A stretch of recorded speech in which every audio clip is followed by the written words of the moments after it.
This is a 16-part series showing 16 different legendary builds on all 3 classes, all 5 subclasses. I'll be using 16 different exotic armors, 16 different exotic weapons, and 32 different legendary weapons, along with 0 artifact mods. And I will be showing these builds applied over 16 different solo flawless legendary missions. The playlist will be on my channel, dim links will be in the description, and if you enjoy the content, please let me know by leaving a like, a comment, subbing, all that good stuff. So without further ado, I hope you enjoy and let's get into it. Alright, welcome back to part 3 of my legendary build series. This time around I'm doing a Arcstrider build and a solo flawless mission of the second mission of the Witch Queen campaign, which is the investigation on legendary difficulty. And if you've seen my recent community post, I was actually halfway through recording this video and getting ready to post it when I lost power, along with a million other people or so in my area due to pretty nasty ice storm that's caused a lot of damage, and I'm still without power, but I've got a generator connected to my modem and my PlayStation, so that's how dedicated I am to getting this video out to you guys. So don't be shy about hitting that sub button or like or leaving a comment. I greatly appreciate it on all the content that I put out there. So without further ado, let's get into the build. You've seen it there in the preview screens, the several preview screens. I don't know why. Like, I really appreciate the buildcrafting 2.0 rework that Bungie did, but why do we have like 8 different previews? Like, you got your screen where you select your loadout from, and then you can hover over each of those loadouts. It'll give you a little preview. Then you could expand the preview, and you can scroll through this whole window, and then you can exit that, and then you could just look at your build right there on the screen, and then you can just tab over to the right to see your build again, and then tab over to the right again to see your weapons again. I don't know, it just seems like a little redundant. I do like some of the displays, like especially the main preview screen, like where you hit preview off of hovering over your builds. It names out all the aspects and everything, but the only problem is if you hover over those items, it doesn't like tell you what that aspect or fragment does, or you know, not in the same way that your ability screen will show you. But I do feel like the user interface can use a little bit of cleanup. But regardless, like I said, I'm on Arcstrider this time around, and I'm doing a skip grenade build, which works just fine for legendary content and for ad clear. And if you're not super comfortable with the up close and personal builds that Arcstrider kind of excels at offering, you know, such as like really seizing on your combination blow, you know, just dodge melee, pair that with Assassin's Cowl or Liar's Handshake, and you can have yourself a really viable melee build. And frankly, the whole Arcstrider subclass is kind of designed around melee, which I was a little bit bummed about when Arc 3.0 first came out, because it's not really how I like to play Hunter. But at least on like Gunslinger,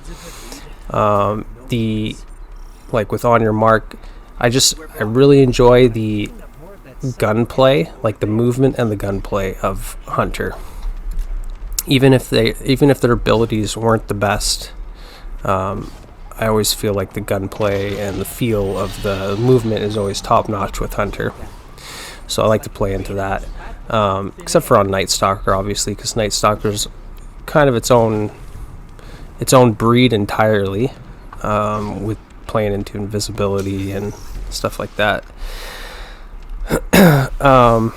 But yeah, it's just personal preference, and if you're not super comfortable playing up close, you can do a build like this. But the reason I say that Arcstrider's kind of revolves around melee builds is because all the aspects are melee based. Lethal current, you know, lets you jolt and blind targets after dodging. You know, punch them, you dodge, and then you punch, and then you're gonna jolt and blind the target. It's gonna chain react. And then Tempest Strike is another melee one that's not really even worth using. So it's got so many different melee options, but really there's only one viable pairing of aspects, and that's Flow State and Lethal Current. So even though I'm doing a grenade build and more of a ranged build with Arcstrider, I still do, you know, I still do have those aspects attached to this build, obviously, and that's why I'm running a 1-2 punch shotgun. That way, if enemies do get close to me, closer than I'd like, or closer than my build can afford them to, without changing my playstyle, then I could just pull out my 1-2 punch shotgun. I could do a dodge, and then I could do a lethal current combination blow on them to blind and jolt them. Now, of course, combination blow also stacks 3 times, similarly to Roaring Flames on Sunbreaker Titan. So that's why I'm saying, like, you can really play into combination blow. You can stack the damage if you just go around dodging and punching. And then I can't remember which aspect it is, lethal current or flow state, that gives you your dodge back when you kill something with your combination blow. And then, of course, if you pair that with Gambler's Dodge, you know, you infinitely have your dodge and your charged melee available to you. But I am actually not running Gambler's Dodge. I'm running Marksman's Dodge because, like I said, I'm playing at range. This is a grenade build, and I want to be able to reload my weapons, especially the weapons that I have with Demolitionists, such as Terminus Horizon, which is the arc machine gun that drops from Spire of the Watcher. But without further getting into the weapons, what is this grenade build that I'm using? Well, I'm using the exotic armor piece, Shinobu's Vow. And so what that does is it turns the pretty subpar skip grenade, like in general, if you were to use it without Shinobu's Vow or on any other arc class, skip grenades just really aren't it for anything. You know, I'm sure they have their uses, but there's just so many better options in general. But with Shinobu's Vow, at least on legendary content, they're very viable. And so what the exotic does is it gives you two skip grenades instead of one. And then the Seekers, it gives you an additional Seeker, and the Seekers are more aggressive than normal. So basically, you got better skip grenades and you got double. Now, so you could really play into ad clear. You can take enemies out around corners, kind of like storm grenades, especially pre-nerfed storm grenades. If you remember Season of Plunder, where everybody was running around with Touch of Thunder storm grenades, and you could literally just chuck your storm grenade anywhere in the vicinity of enemies and it'll track them behind cover, take care of them. So skip grenades kind of have that same utility, which isn't bad. But obviously, because I'm doing this grenade build, I wanted to focus into getting as many grenades as possible. So with that said, I decided to run a Demolitionist machine gun, which, if you're going to use Demolitionist on any weapon, I highly recommend either a special weapon that can, you know, take care of adds very quickly, or machine gun, because you're going to get insane amount of grenade energy just from killing stuff with your machine gun, and you're basically always going to have the skip grenade on demand, and it's going to reload your weapon when you throw it. So, grenade energy, free reloads. Top of that, I got Marksman's Dodge, so I can just dodge to reload.